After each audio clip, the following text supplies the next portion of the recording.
While many can forgive offense, no one ever forgives contempt. Benjamin Franklin. It was a beautiful winter day in Austin, Texas. The temperature was 67 degrees and a light westerly breeze was blowing. The evening looked even more spectacular. Full moon, temperature around 50 degrees at 8 p.m. Perfect forecast. To top it off, the Moody Center was hosting a Florida-Georgia line concert, and Henry Can, pronounced Hurricane, had 2 front-row tickets to the show for him and his wife Melanie. The 33-year-old couple, married for nearly 5 years, were expected to celebrate Valentine's Day a week early. The only problem was that it wasn't hot at all in Sioux Falls, South Dakota. In fact, it was about 10 degrees F. There was a foot of snow on the ground, and it was predicted to be another 10 inches before the snow melted. What does this have to do with Henry, Melanie, and a date with Tyler Hubbard, Brian Kelly, and the rest of the FGL band? Good question. The day before, Henry had been called to Sioux Falls at the last minute to deal with a serious computer problem at Sanford Health Biomedical Center. Their neonatal unit was participating in a nationwide research project when the glitch occurred. Henry was the top IT specialist in his company and was rarely called away on business trips. But Sanford was their 3rd largest client, so Henry boarded the first available Delta flight, leaving the airport on Thursday. It took him about 6 hours to get everything sorted out. He booked a 6 a.m. flight to Austin, which would allow him to get home 10 hours before the concert. The only problem was that by 3 a.m., there was already a foot layer of snow on the ground, and it was still falling. The Delta app on his phone popped up notifications of delays and then flight cancellations. Henry stayed awake, looking for options. Henry was well paid for his work and worth every penny, but his boss would be furious if he took a charter flight home.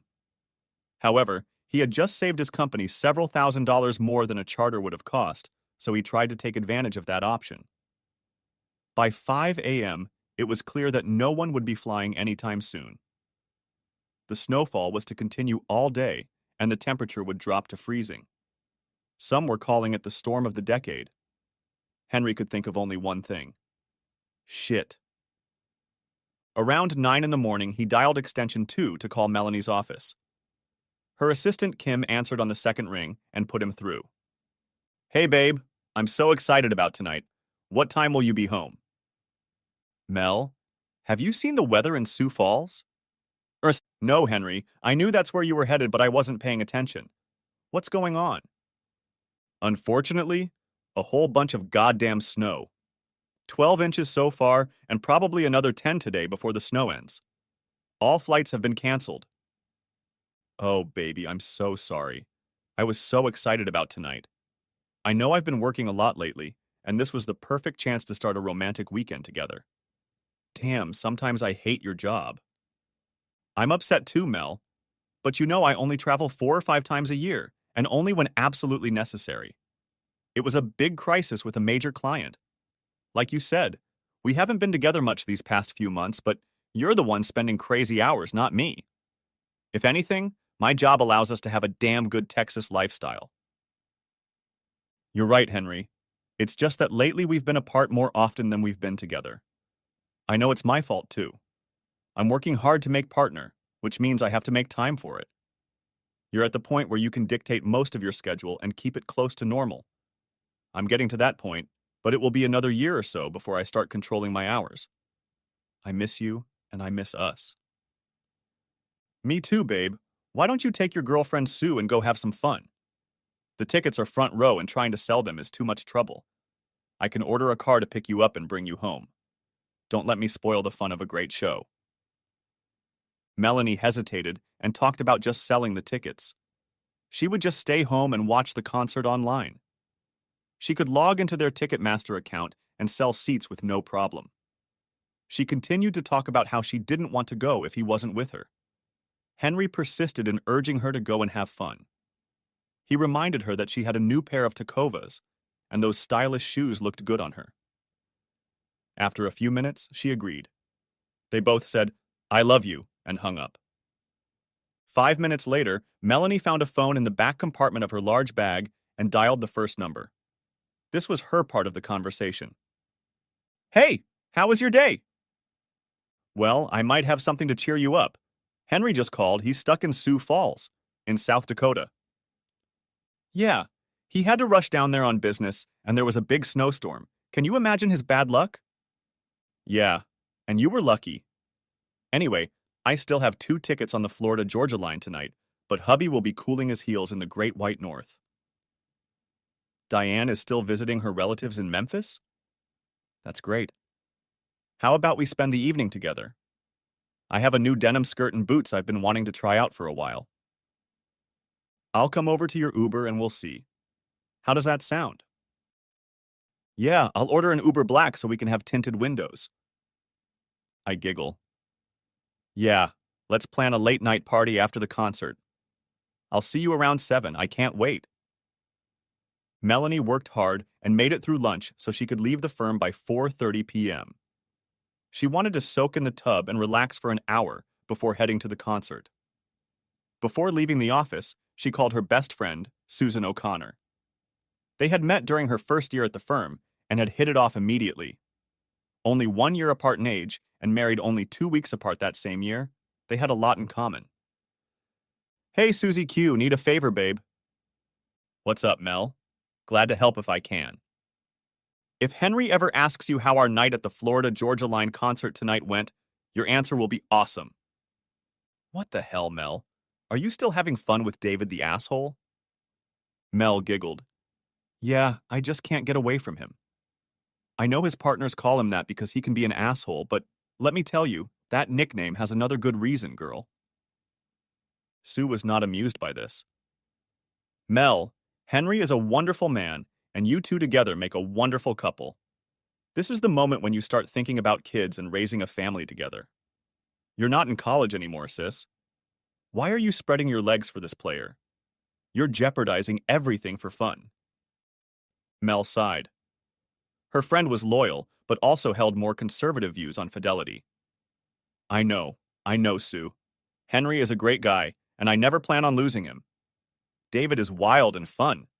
We're both happily married, but we just have a spark that rocks our worlds.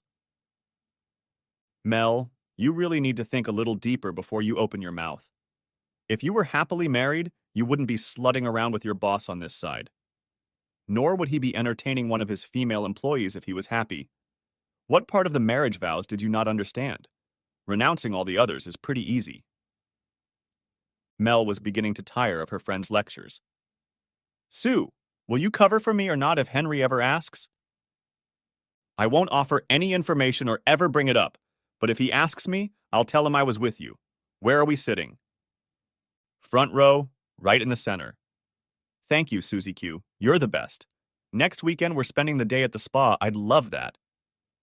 So Henry bought great tickets, and now you're going to use his gift to cheat on him with David, Sue thought to herself. Out of her mouth came, okay, bye. Mel hurried home and began to get ready for her date. She had a couple of glasses of her favorite Pinot Grigio, shaved her legs in a bubble bath, and then got dressed. She was wearing a white lace bra so she could undo a couple of the top buttons on her white blouse. Her skirt was pulled up about 6 inches above her knees, showing off her strong legs. The boots were dark gray and matched the vest. They had been a Christmas present from Henry.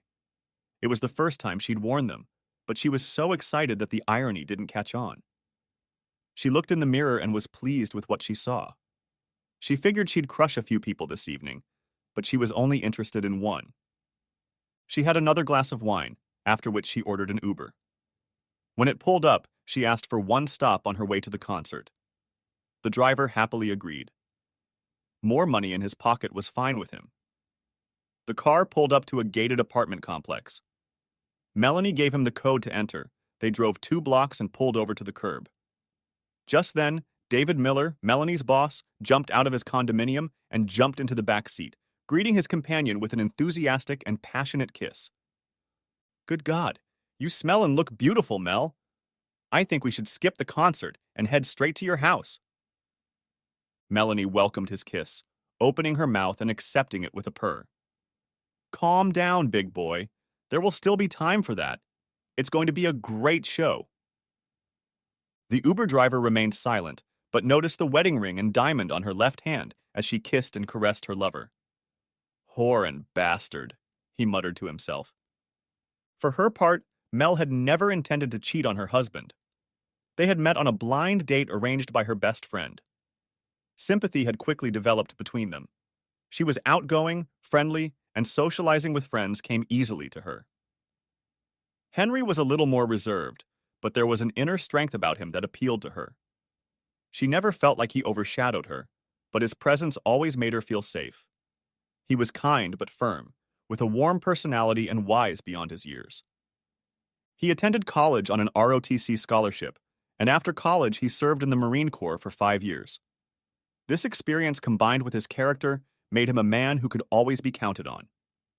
This character trait was as good for Mel as his rough 190-pound appearance.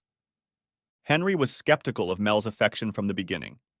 He had never considered himself a great catcher or anyone special. The Corps had taught him that his duty was to serve those around him. "You go first and fall back last," they drummed into him at OCS. This code made an impression on him that stayed with him even after he returned to civilian life. So being pursued by a beautiful woman made him slightly embarrassed. As they grew up with Mel, Henry's fears subsided, and Mel's confidence in them grew. They married after an 18-month courtship that included a 4-month engagement. Thanks to his time in the communications department and his natural ability, Henry landed a great job at his current firm in Austin. In his 3rd year with the company, he became head of his own department. In his 5th year, he became vice president of information technology development and client support. Mel graduated from law school 9 months after their marriage and landed a solid entry-level position at a mid-sized firm in Austin, specializing in oil and mineral rights. She was smart as a whip and won the attention of the firm's 3 partners, Connor, Sims, and Miller. And that's where the trouble began. David Miller was a 43-year-old married man with 2 teenage children. His wife, Diane, worked as a principal at a local high school. Mel liked her and had always thought they were well suited to each other as a married couple. Much about her boss remained a mystery to her. What was clear, however, was that David Miller was a tough bastard to work for. As senior partner, he worked at least 55 hours a week, while his 2 colleagues worked barely more than 40. He expected his team to work somewhere in the neighborhood of 70 hours a week. Mel was in her 3rd year with the firm and had finally gotten down to an acceptable 65 hours a week. Asshole seemed to be pleased with her work and gave her better assignments. They started spending more time together during the day and after work, more time with the team, and more time alone together. Soon, the time spent alone began to far exceed the time spent with the team. They started talking about more intimate topics and even touching each other occasionally. They were playing with fire. Both knew it. 6 months ago, the sparks erupted into a bright flame. They won a grand judgment that would bring the practice about $2 million. David's share would be about $400,000, and Mel would receive a $45,000 bonus. The team of 6 gathered in David's office for a late afternoon celebration. The asshole was in such good spirits that he even opened a bottle of his 4 Roses, single-barrel bourbon for the occasion. After an hour, the party began to disintegrate. David asked Mel to wait a bit. This elicited a couple of smirks from the more observant people in the crowd. David escorted the last person out and quietly closed the door. He turned around when Mel, leaning against his desk, was already undoing her buttons. David paced the floor like a man possessed. David wasn't as big and strong as Henry, but he was more commanding. He was the kind of man who knew what he wanted and went after it.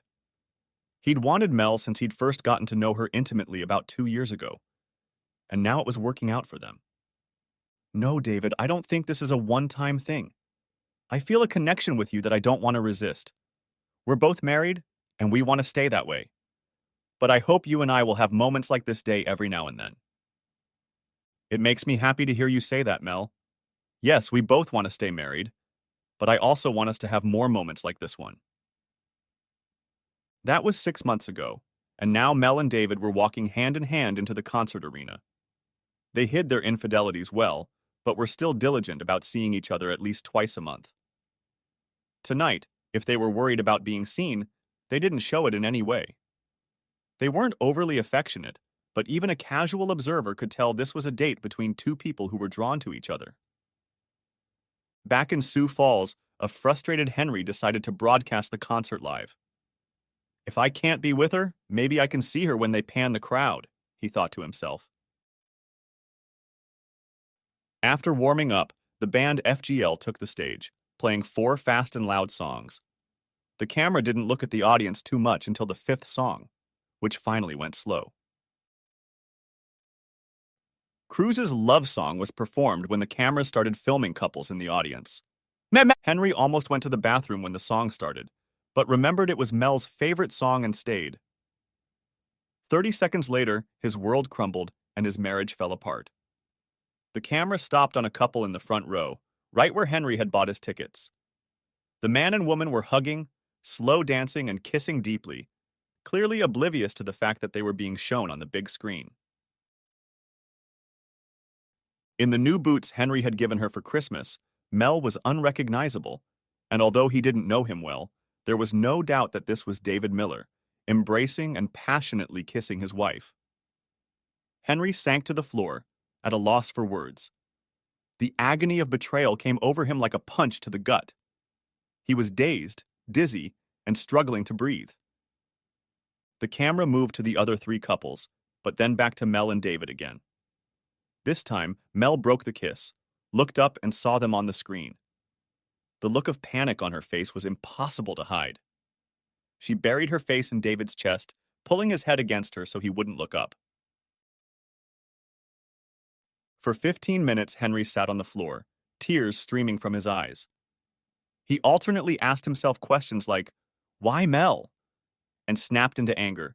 "Screw you, Mel, and I'm definitely going with you, David Miller." As he began to come to his senses, he realized he had to act, and act fast. The Corps had taught him that if you sit still and do nothing, you can die. If you move and give the enemy a fight, you have a chance. He sprang into action. Henry called his good friend and attorney, Michael Lipscomb. Michael was a little surprised to get the call at 9:30 on a Friday night, but even more surprised to hear the subject of the conversation. He told Henry he was sorry and pressed him a couple times, asking if Henry was sure it was Mel. Once he was sure, he told Henry to hang up, but to answer the call that would come in within the next 5 minutes. 3 minutes later, the phone rang. He didn't recognize the number, but it was Austin's area code, 512. "Hello, this is Henry Kahn." "Hello, Mr. Kane, this is Erica Hamilton, an attorney and good friend of Michael's." "Hello, Mrs. Hamilton. Thank you for calling me." "Call me Erica and I'll call you Henry," Erica replied. Henry was about to say something, but she continued. "I apologize for being so short with you, Henry, but time is of the essence. Your wife is at the concert with another man, and you witnessed their intimacy on the live broadcast. Is that correct?" "Yes." "Okay. Where were they sitting and what were they wearing as far as you can tell?" Henry answered as quickly and succinctly as possible. "When we hang up, send me the latest and greatest picture of your wife. I have a private detective on his way to the concert right now. He'll be there in 10 minutes, and he's going to follow them all night, and if need be, all weekend. We need to gather as much evidence as possible, as quickly as possible." "Okay, thanks." "Henry, can you come up with an excuse to stay in Sioux Falls a couple more days? I want our evidence to be irrefutable, and one night at the concert won't be enough for us. If you can stay in the snow or do some other work for your client, we'll have a better chance of catching him with his pants down. Please pardon my candor." "Yes, I can arrange that," replied Henry. "Good, Henry. Send me the picture as soon as possible and sit tight. I'll call you back no later than noon tomorrow and give you the latest news. Call your wife in the morning at a reasonable time and let her know you will be delayed until at least Monday evening. I assume your employer won't mind." "Yes, I'm a senior vice president, so I have a flexible schedule. I have some more work to do with a client on Monday." "Great, I'm sorry, I have to run. We'll talk tomorrow." Henry was grateful for the conversation and quick action. He was still dizzy and had no idea how it would end, but this woman was clearly good. He got very little sleep that night, and by the way, he never listened to FGL again. By 5:30 in the morning, Henry had given up trying to sleep. He got up and looked outside. The snow had gotten fainter, but was still falling. He turned on the local radio station. A total of 22 inches had fallen in the last 36 hours. A record high for Sioux Falls. Obviously, nothing much would happen for the rest of the day, or even the next day. Henry started taking notes. He didn't like to cheat. Whether it was the first or the 100th time, it didn't matter. Trust broken between loved ones was something he wouldn't tolerate. And if cheating wasn't bad enough, the contempt they both showed him was simply prohibitive. They slow danced and kissed in a very public place in his town.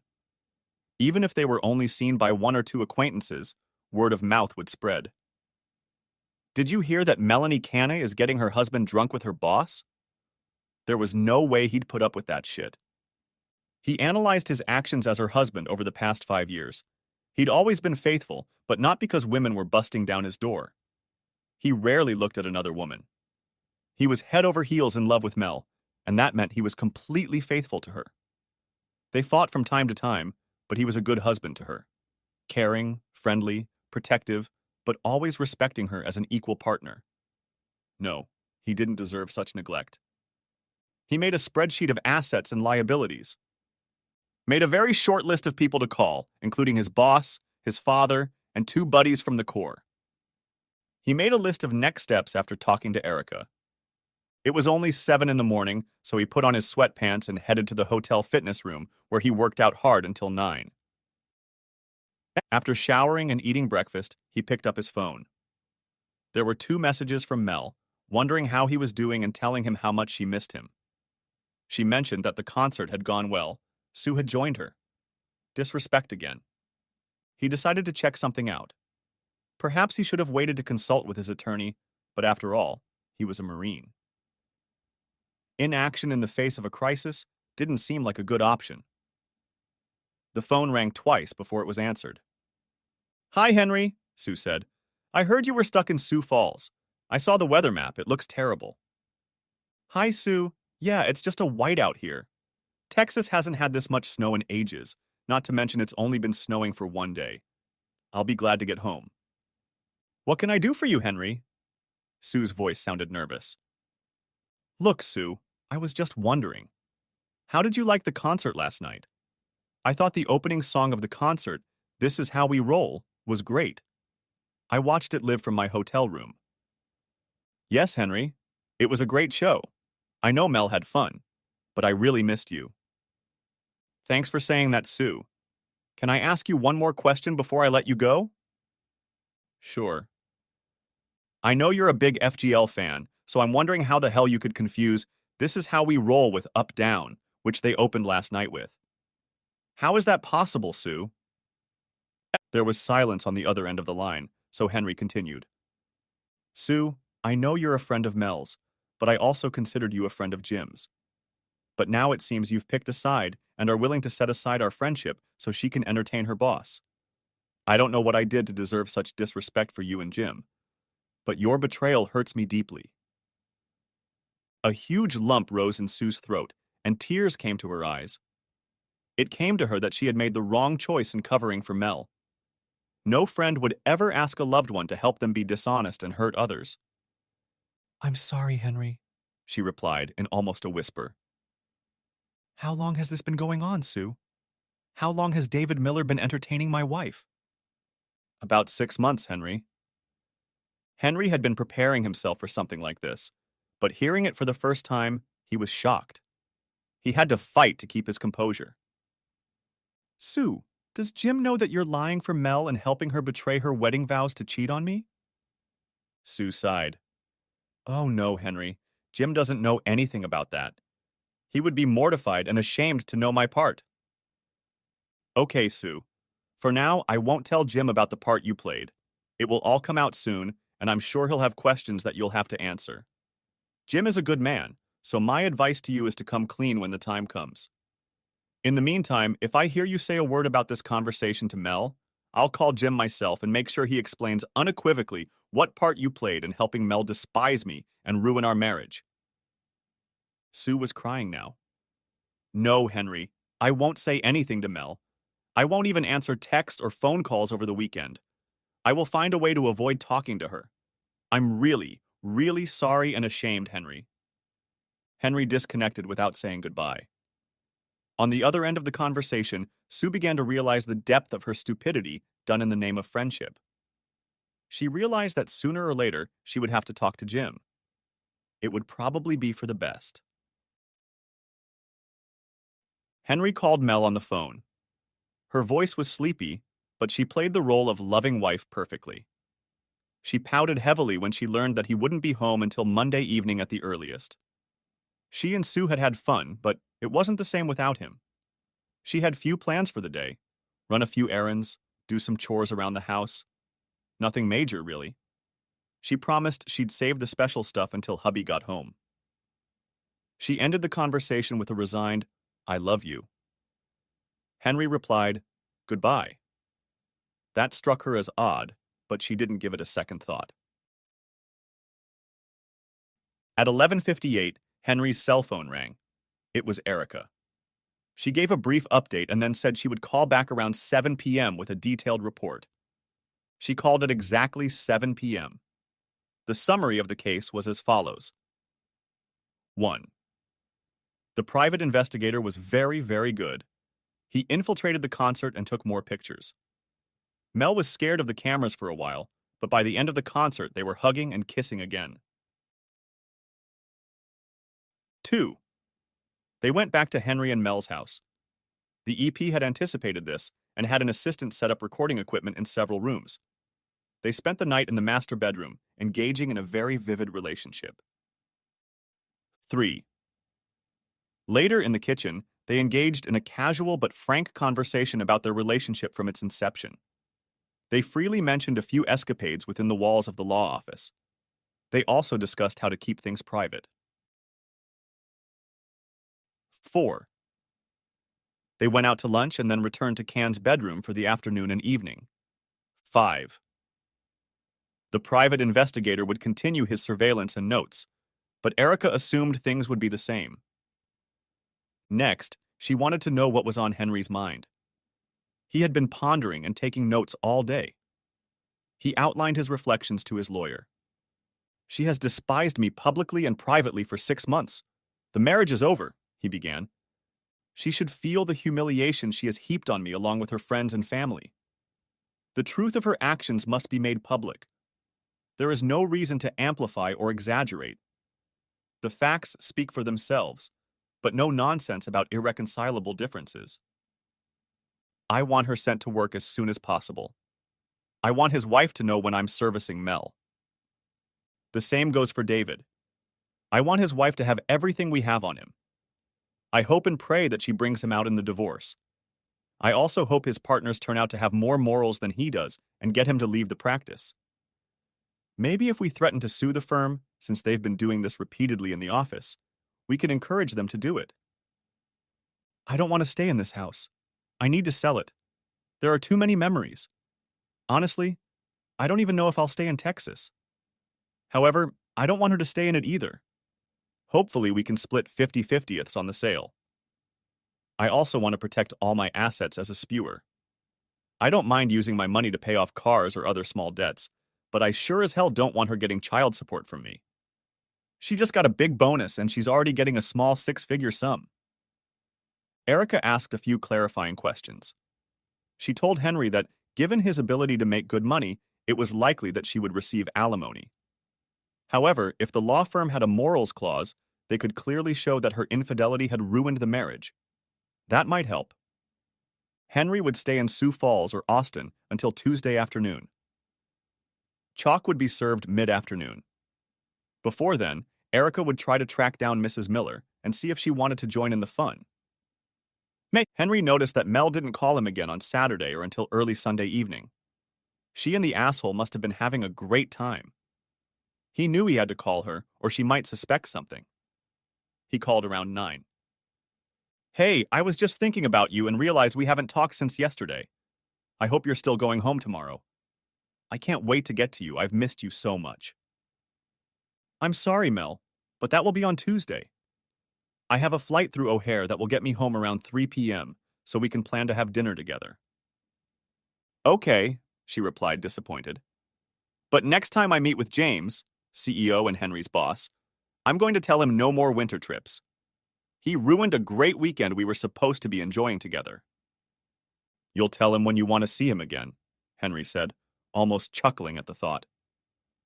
Inwardly, though, he thought, what a goddamn cold-blooded evil bitch you've become, Mel. They talked for another minute or two, and, before hanging up, Mel said, Henry, I love you so much. You know that, don't you? You know how much I love you. Yes, Mel, Henry replied, holding back new tears. I know exactly how much you love me. And hung up the phone.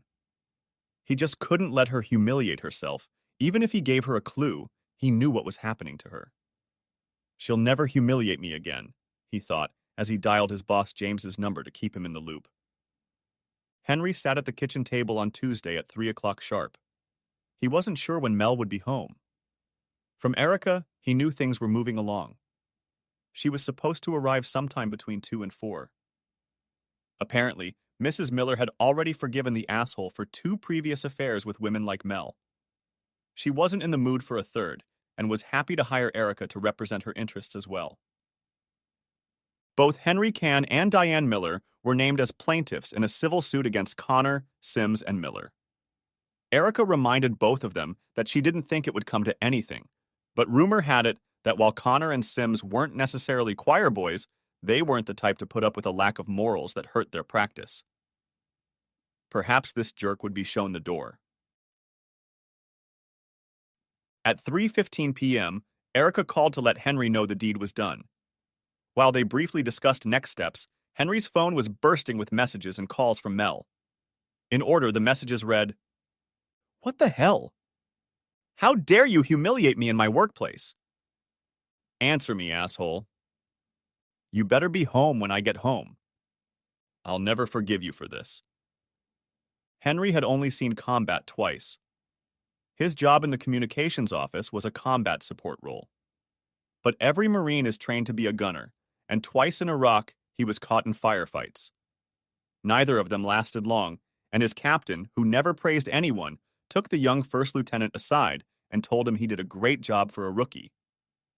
Henry's combat experience kept him calm and determined about the fight that was about to break out in his kitchen. Henry, Henry, where the hell are you? Yelled Mel, coming in the side door from the side of the driveway. Henry sat silently at the table. Mel appeared from around the corner with a folder in hand and threw it forcefully on the desk. You bastard! You handed me divorce papers at work? How could you do that? How could you be so cruel? Do you realize how humiliating that was? Then her tone softened a little. Why, Henry? Why did you file for divorce? We love each other. We have a wonderful marriage and a glorious future. What are you thinking? Talk to me. Henry kept his composure. He realized that he was seeing Mel for the first time since the horrible revelation last Friday. Her eyes looked sunken and puffy. She was nervous. He noticed that she had opened the divorce petition, but didn't seem to have looked through it. Sit down, Mel, and we'll talk this over. Don't tell me to sit down, you bastard! Who do you think you are? What are you, entertaining some whore on the side? I swear I'll cut your balls off if you are. She hovered over him. That's enough, Henry thought. He stood up and towered over her. Looking down with a calm but grim expression, he said again in a voice that demanded attention. Sit down, Mel. Now. She sat down. Mel, have you even looked at the file attached to the divorce petition? She shook her head from side to side, but didn't reach for the file. Let's look at what caused my world to come crashing down around me last Friday night. First off, here's a picture of you and David the asshole at the concert. No, not with Sue, as you lied to me, but with your boss. That's a lover's embrace and a kiss the two of you are enjoying. Mel jerked away from the table, as if the photograph was a snake preparing to strike. David, it's not. Quiet, Mel. This is my time to talk. You'll get your chance. The next item is a flash drive. I'm not going to put it in and play it. You can do that on your laptop later. But it is a recording of you and asshole doing it in our bed last Friday night, Saturday morning, Saturday night, and Sunday morning. The tape also includes the conversations you had right here at this table in our house, discussing past adventures and how to keep me and Mrs. Diane Miller in the dark for the future. By the way, I know your office isn't exactly next door to the asshole's office, so you may not have noticed that Mrs. Miller served him with divorce papers today. I don't know how he'll explain to his kids that this is the third time he's been caught with an employee, but that's not my problem. You knew you were number 3, right? Melanie flinched at this revelation. Apparently, she thought she was special, the only one he'd been with out of wedlock. Apparently, the prick was also a great liar, but then again, he was a lawyer. What did she expect? Okay, anyway, there are a few more pages here describing your betrayals as far back as Sue could remember. Apparently, she realized that covering your ass would cost her marriage to Jim, so she turned to state's evidence, using legal terms. Another way to put it is that she threw you under the bus and told you everything. All the nights she lied and said you were with her. Even the maiden weekend last November was a ruse to get you and your asshole to sneak off to South Padre. By the way, I wouldn't call Sue anytime soon. Jim has made it clear that the marriage is over if she speaks to you outside of his presence. Finally, you have a copy of the civil suit that Diane Miller and I are filing against your law firm. Doing it in our marital bed does not violate any company policy. However, his desk, couch, and private bathroom are all part of the law firm, so that's where we may have a case. Our attorney thinks we have a fighting chance. So, my dear whore wife, this is why I'm divorcing you. You have broken my heart in a way that I can hardly ever put into words. I was so upset last week when I had to fly to Sioux Falls because I couldn't wait to spend time with the only woman I've ever loved. The only woman I ever wanted to love. My wife, the person I hoped would be the mother of our children. Then, as I sat watching the concert live, hoping to see my little girl singing and dancing, doing her best to keep us apart from her faithful friend Sue, I nearly died when I saw her in the arms of another man, lusting after him, welcoming his kisses and caresses. My soul was shattered in an instant. I guess I'm a big enough person to take offense to Mel, even a serious offense. People aren't perfect. I'm not perfect. Forgiveness should always be part of a marriage. But you didn't hurt me, you treated me with contempt. You deliberately humiliated me in public. I can't. I won't tolerate that. I won't be married to you, Mel, not 1 minute longer than it takes to get a divorce. I'm not going to make life easy for you. I'm going to keep as much of my money as I can. Your family and friends will know what you've done. I'm not going to hide the truth from them for the sake of someone who spit in my face with her actions. You're on your own now. I guess that's what you wanted all along. That's it. I'm done. Speak softly if you want. Mel tried not to cry, but she wasn't too successful. She was a strong and proud woman, but this man she claimed to love, whom she had betrayed so deeply, had simply destroyed her by telling her the truth. He had felt the depth of her terrible actions and their consequences. She wanted to hate him, to blame him. She tried desperately to avoid making such an obvious mistake, but there was no escaping the truth of who she was. Have you told my parents? No, I'll leave that up to you. I talked to mine, my boss, and a couple buddies I served with. Other than my lawyer and our company attorney Michael, I haven't talked to anyone. But I'll be blunt. If you try to hide the truth or whitewash your actions, I'll give them everything, including what's on the flash drive. I can't tell my parents everything. They would die hearing all of this. You can't hate me that much, Henry. Mel, you didn't care one bit about my feelings, or the fact that your choices killed my heart. You've been acting hateful to me for at least 6 months, and that's assuming you didn't have any other lovers before that. Don't pretend to be a victim. I'm giving you a week to share with them, and then I'm calling. They better have a firm idea of what happened, or they'll get a copy of everything. Henry, I swear there were no others. David was the first and only one. Sure, Mel, And you and Sue were together at the concert last Friday. You and the asshole didn't have fun in our marital bed all weekend while you were telling me how much you loved me. I assume that every time you open your mouth, you are lying. I doubt you even know how to tell the truth. Henry, I didn't mean for this to happen. I wasn't looking for it. I was seized by the moment we won the Dutton case. Once we started, I wanted to stop it, but I just couldn't. I don't know why. Really, Mel? You don't know why? Henry flipped through the folder until he found the right page. I'm sorry. I should have realized from your conversations how much you wanted to be faithful to me. Like, for example, that quote from 2 months ago when you were both lying in our marital bed. David, I just can't get enough of you. We have to be so careful. If Diane or Henry finds out about this, we'll have to quit, and I don't want to ever stop making love to you. Yes, Mel, you seem to be so inconsistent in your behavior. You're completely misguided, Mel. Henry's words began to reach consciousness. Mel sank down in her chair and was silent for a while. Finally, she spoke. I have no excuses, Henry. I'm a grown woman, and I made my choice. I thought I could hide it from you. I thought I could play this game, and if you didn't find out, it would be harmless. I knew David was just an affair. I knew we would never love each other, even if I said those words. I never had feelings for him the way I have for you. But I shamelessly betrayed you and your love for me. Mel paused for a moment to blow her nose and dab her eyes.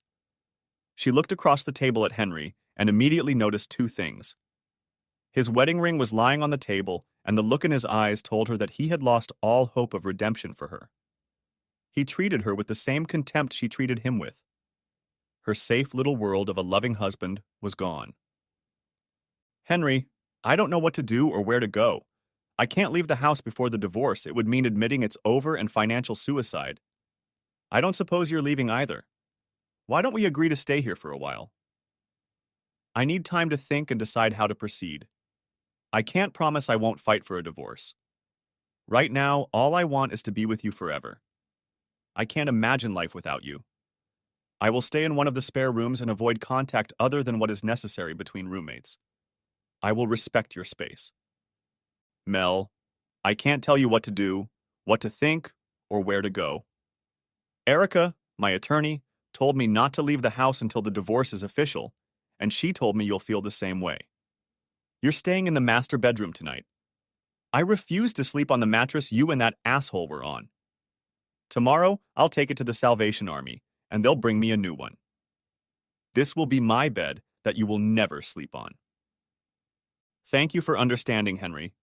I'll fight to stay if I have to. It's my only choice under the law, but I appreciate you going out of your way to help me. I'll start moving my stuff tomorrow while you're at work. Mel stood up and tried to hug Henry. He quickly pulled away from her. Screw you, Mel. Don't ever try to touch me again. It's all I can do to be in the same room with you and stay calm. You destroyed my heart. You destroyed us. You will not have my comfort now or ever again for doing such a disgusting thing. You made your choice alone. You have to live alone. I can never completely forget your debauchery, Mel, but I will try my best to get you as far out of my life as possible, and that journey has already begun. Mel collapsed back into her chair, laid her head on the table, and sobbed. Epilogue. Mel fought the divorce to the last. In silence, she hoped Henry would relent and stay. She also had to fight if she wanted to keep any shred of self-respect. Many friends broke off relationships with her after learning what she had done to Henry. Mel asked the court to order counseling, proving that she was already in therapy, that she had nothing to do with David Miller, etc. However, representing herself in court is not a good idea, but Mel was worried about paying for an attorney, so she decided to give it a try. It slowed down the process for a while, but she never derailed it. Even Mel's parents begged her to let Henry go. They were outraged by her actions and sided with Henry, even trying to maintain a tenuous relationship with their daughter. It took 7 months, but the divorce was granted. The house and savings were split 50-50ths, but David didn't have to pay alimony. Miracles happen. Melanie left Connor, Sims, and Miller and went to work for a small firm in San Antonio. On the day of her departure, she was walking out the front door and turned to say goodbye to Henry. He closed the door in her face before she could speak. She rarely went on dates now, but on Friday nights she usually went home with a random guy just to have fun. Perhaps human companionship soothes her soul. Perhaps it reminds her of being a whore who abandoned a good man in a marriage. Turns out Connor and Sims do have souls, even if they are lawyers. They forced Miller out, and he moved to Houston a few months later, taking a job at a small law firm run by his cousin. Diane had ripped him off in the divorce, and the kids wouldn't speak to him. Henry and Diane's lawsuit was settled out of court for $250,000 for each of the plaintiffs. Erica was very happy with the outcome. David Miller began spending his evenings at the Oilers, a rundown bar in a bad part of town. One evening as he was leaving, a man approached him in the parking lot. He looked into Henry Canna's eyes. There were no security cameras in the neighborhood. Henry said, "Hey, asshole!" and then gave him a crushing blow with his fist to the man's face. "I wanted you to know who did this to you, David. I wanted you to look me in the eye and realize that it happened. If you report it, there are 12 retired Marines sitting in a bar in downtown Austin right now, most of them in combat vests, and they'll swear I was with them all evening. If by some chance I get arrested and charged with assaulting you, one or two of them will come back and finish what I started. You piece of shit." Charges were never filed. About a year after the divorce, Henry was walking out of a coffee shop in downtown Austin and looked up to see a beautiful woman about his age walking toward him. He held the door for her as she entered. "Thank you, kind sir," she said. "It's nice to see that cowboys still have manners." "You're welcome, Mom," Henry replied, and headed for his car. He was about to get into the car when he suddenly thought, "What the hell?" and turned around, walking back into the house. She was sitting facing the door and immediately looked up when he returned. He walked over to her table, held out his hand, and said, "I'm sorry, but I just wanted to introduce myself. My name is Henry." She took his hand in greeting. "Nice to meet you, Henry. I'm Lori. Why don't you take a chair?" "Yes, this is Lori." The end. Thanks for watching. I hope you enjoyed it. So subscribe to my channel and watch the next video.